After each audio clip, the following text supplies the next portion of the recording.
Hi everyone, welcome back. You're joining us for our fifth session here on migraine from both sides. I'm here with Dr. Jackie Gardner-Nix and I'm Christie Tate, a nurse practitioner. Today we wanted to talk a little bit about moms and migraine. So this is kind of can be a very complicated time of life if you're a migraine sufferer. I'm a mother. Jackie's also a mother. We're both migraine sufferers, and we were just chatting a little bit about our experiences with migraine around, the time where we became pregnant and had young children. So, Jackie, do you want to share a little bit about your experience with migraine at that time? Yes, I know that I had read the data on the fact that when you're in pregnancy, the migraines tend to be less of a problem. And, I know too, let's use that statistic that generally they come on during puberty, menarche for us, and that after puberty, more women suffer migraines than men. So as we are deciding to have families when the time comes, we know that stepping outside of our routines can be difficult, losing sleep can be difficult. These are triggers for migraine sufferers to get migraines. And, any stressful effects in pregnancy would also be something one might be scared of, worried about. Can we keep everything juggling, especially in that first 3 months of pregnancy when we're looking at the possibility of being quite nauseated, etc. So stepping into pregnancy for me, and I didn't until I was 35 feel that I had the time to have a family. So my first child, I became pregnant with at the age of 35. Um, I was unfortunate in my experience because I did actually get more migraines during pregnancy, not fewer, and they became more complex for me as well. So I do recall sitting in my office, I was working in a lab at the time, and noticing that I had tingling in my left arm and that my motor skills had gone, and it was as if I was suffering a stroke. So my migraines became more complex. I remember because I was a physician, I didn't go to the ER thinking that I had a stroke. I knew that it was a migraine phenomenon, but that's not what I would recommend anyone else to do. And probably I shouldn't have done that myself either. Um, there is a possibility that strokes may occur. And so I would always say that when strange phenomena arise, even though you might think, oh, okay, I'm in pregnancy and maybe this is it, that one should still go to the emerge to get checked out in case it's an impending stroke. So that was my experience. What was yours, Christy?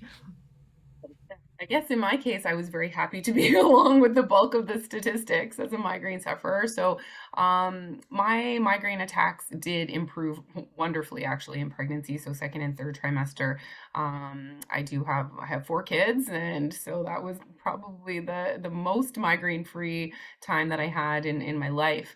I was thinking I encounter a lot of patients. I work exclusively with headache and migraine now, and it's a very complicated decision to I think we sometimes think, oh, you just decide to have a family and that's it. But for women who struggle with migraine, this is a really challenging decision. If you have to come off preventative medications, you're worried about your migraine attacks flaring up, how are you going to manage them if you don't have access, or you're advised not to take some of those medications in pregnancy?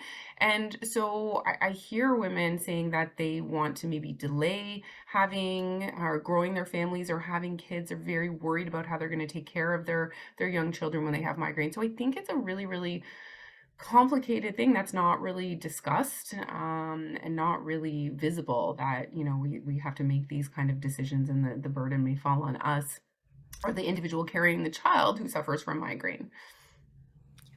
Yeah, and I mean, I remember the apprehension around losing sleep. Um, Before you have your first child, you really have no idea what it's like having a child, right? And so it's a huge plunge into the unknown. And for migraineurs who really need to stick with routines, it's very difficult because there is no routine after you've had your first child. I remember that I had to have C-sections for all three of my children.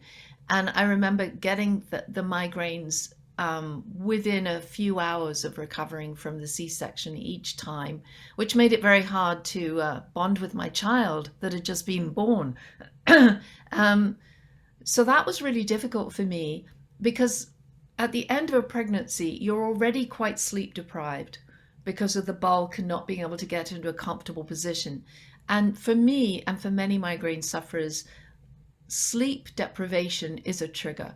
And so I was kind of set up already, in addition to the fact that I was apprehensive about how things would be going forward. And then once I was discharged from the hospital, there's the lack of sleep that goes with, managing the child at night and feeding them and so on. And I had good support from my in-laws, no question, but they would be giving me support during the day, and I was still left to feed the child at night because I was breastfeeding. And so that was a tough time, a very tough time. And unfortunately, I had two of my three children that were quite colicky for several months after they were born. Very trying time for somebody with migraines. Think, you know, hindsight is 2020, and now that I'm through the infancy stage of all my kids, I definitely don't think that I, probably asked for help as much as I could have or should have. And I think as a migraine sufferer, if there's any message we could send to some women, it's, recognize that that lack of kind of routine, your migraine brain is very sensitive, and try whenever you can to sort of anticipate how you can incorporate some of that self-care, staying hydrated, having snacks around, calling on whoever you can around you to, just little things here and there that you can do. It's never perfect, and it's always going to be, I think, challenging, but just trying to build yourself up and anticipate a little bit of that. I think too, maybe as healthcare providers, Jackie, I think the message I'd like to say is that discuss this with your healthcare provider.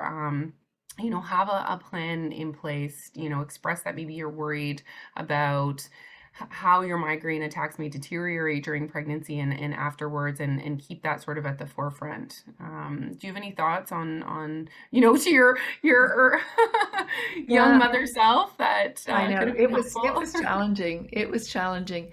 Um, yes, I mean certainly discussing it with your healthcare professional and being proactive in planning. Also, I think recognizing that you can put in place the things you know will help, such as making sure nutrition and hydration are there, and you have medication. And of course, always check medication against, if you're breastfeeding, is it safe to take that medication during breastfeeding? Those kinds of things. But giving yourself a break on it can't be perfect. It is going to be a chaotic time, and it's especially was for me because of the colic. So I was reaching out for help with the colic as well, but it's not going to be perfect. In fact, interestingly, and we're going back like many, many years because my oldest is now about 37. So there weren't the migraine designer drugs around at that time for me to turn to. But I do remember that in my case, and this is very customized, I actually chose to go back to work 2 days a week when she was about 2 months old. And that was because I needed some normality in my life, and I had a good mother-in-law to take care of her, so I didn't have to put her into daycare. But just that 2 days a week actually gave me sort of some normality and got me back into outdoor clothes, and it gave me that break from being that perpetual sort of chaos at home. And for me, that worked. I just went back 2 days a week from then on, and was very, very grateful for the help that I had in my extended family.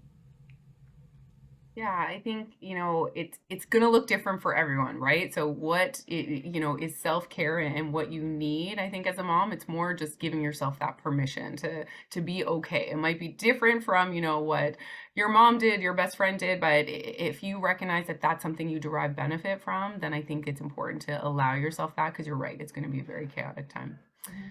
Well, I think that was a great chat. I hope that resonated with some of the people tuning in. I know it's a common topic that comes up, certainly in my practice with migraine patients. So I think we'll leave it there. Thanks everyone again for joining us, and join us again soon. We'll have another segment for you. Take care.